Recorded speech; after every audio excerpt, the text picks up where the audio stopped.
So the question here is a germanium sample of dimensions 1 centimeter by 1 centimeter is illuminated with a 20 milliwatt 600 nanometer laser light source as shown in the figure full stop. The illuminated sample surface has a 100 nanometer of lossless silicon dioxide layer that reflects 1/4 of the incident light full stop.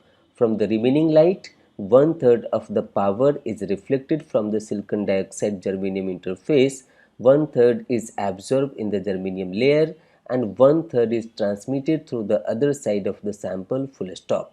If the absorption coefficient of germanium at 600 nanometer is 3 into 10 to the power 4 per centimeter and the band gap is 0.66 electron volt, the thickness of the germanium layer round off to 3 decimal places is fill in the blanks micrometre full stop.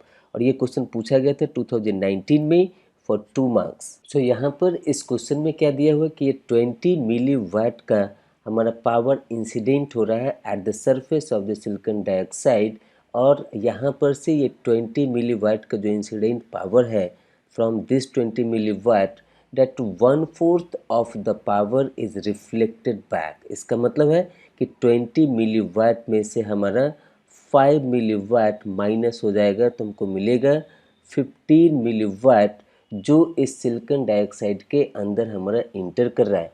अब ये जो 15 milliwatt का light हमारे silicon dioxide के अंदर inter कर रहा है, so at this interface it came, silicon dioxide germanium interface पर हमारा 15 मिलीवाट का लाइट आता है और उसमें से भी 1/3 यहाँ पर लिखा हुआ है कि from the remaining light 1/3 of the power is reflected from the silicon dioxide germanium interface. इस इंटरफेस पर से हमारा 1/3 तो 15 मिलीवाट का 1/3 क्या हो जाएगा 5 मिलीवाट इज गोइंग बैक। इसका मतलब है कि यहाँ पर जर्मेनियम सैंपल का जो इनपुट पावर होगा वो हमारा 10 मिलीवाट का होगा। यहाँ पर हमने लिया है जर्मेनियम के लिए ये रेफरेंस पॉइंट लिया है x is equal to 0। So at x is equal to 0 the net input power for this germanium sample is 10 milliwatt.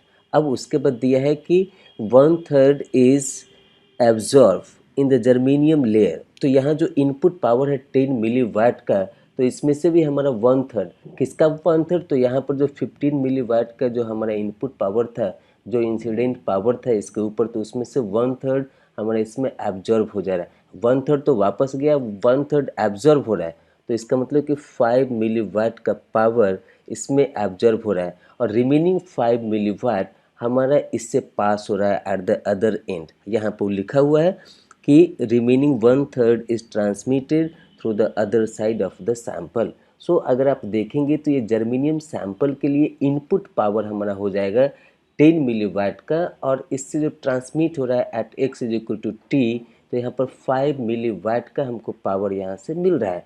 तो अब हमको इसके लिए इसका थिकनेस फाइंड आउट करना है। तो जैसे कि हम लोग जानते हैं for this light their intensity is the function of distance if it is passing from one medium to another medium। तो यहाँ पे Ix is equal to I naught into e raise to minus alpha x. ये I naught क्या है, so this I naught is the maximum intensity at x is equal to 0।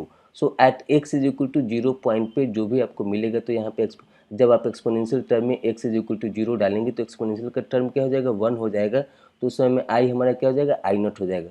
तो उसको बोलते हैं maximum intensity at the reference point x is equal to 0, जो इस case में जर्मेनियम के केस में हमारा x इज इक्वल टू 0 पे मिल रहा है, दैट इज ए 10 मिलीवाट।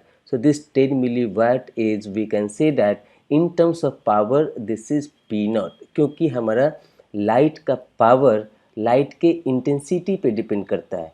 तो जैसे जैसे इंटेंसिटी हमारा चेंज करेगा उसके कॉरस्पॉन्डिंग पावर भी हमारा चेंज करेगा।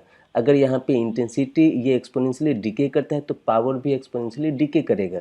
So based on that we can write it here in terms of power, power is also the function of distance, so P x is equal to P naught into e raise to minus alpha x.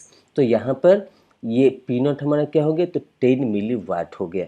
और at x is equal to T पे जो power है यहाँ पर ये हमारा 5 मिली वाट, तो यहाँ पर पी एक्स के जगह पर हम लोग यहाँ पर लिखेंगे P power at x is equal to T which is here 5 milliwatt is equal to P naught into e raised to minus alpha into t. T is called the thickness of this germanium sample और alpha क्या है तो alpha absorption coefficient, ये बहुत important factor होता है यहाँ पर। तो जब आप इसको रीअरेंज करेंगे मैथमेटिकली तो इसको लिख सकते हैं T is equal to 1 by alpha into L N P naught by P T. P naught क्या है तो at x is equal to 0 पे जर्मेनियम सैंपल का इनपुट पावर, तो वो है हमारा net input power is 10 milliwatt and at x is equal to T power is 5 milliwatt. तो यहाँ से हमारा ये रेशियो मिल जाएगा 2। सो एल एन ऑफ 2 हमको फाइंड आउट करना है और यहाँ पे अल्फ़ा दिया हुआ है 3 इंटू 10⁴ पर सेंटीमीटर, तो यहाँ पर इसको लिखेंगे 1/3 इंटू 10⁴ और यहाँ पर जो हमको वैल्यू मिलेगा 2.310 इंटू 10⁻⁵ सेंटीमीटर। लेकिन यहाँ पे आंसर पूछा गया है माइक्रोमीटर के फॉर्म में, तो पहले सेंटीमीटर को मीटर में चेंज करने के लिए हम लोग यहाँ पे 100 से इसको डिवाइड करेंगे, तो उसका फिर रीअरेंज करेंगे तो हमको यहाँ पर माइक्रोमीटर में मिल जाएगा 0.231 माइक्रोमीटर। तो यहाँ से thickness of this germanium sample in terms of micrometre this will become 0.231 micrometre. और एक पॉइंट और है यहाँ पर कि बैंड गैप का यहाँ पे क्या सेंस है। सो बैंड गैप यहाँ पे दिया हुआ है 0.66 इलेक्ट्रॉन वोल्ट।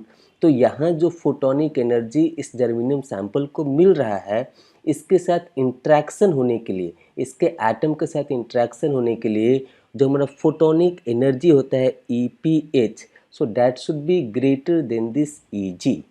ये जो हमारा फॉरबिडन गैप है इससे बड़ा होना चाहिए।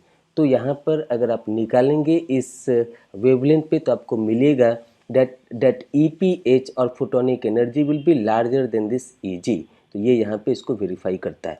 तो यहाँ पर हमारा आंसर पूछा गया है the thickness of the germanium layer in terms of micrometer, so their numerical value is 0.231 micrometre unit यहाँ पे मेंशन है। So the numerical values for this question is 0.231, that is the final answer, and by this way this is the end of the explanation for this question.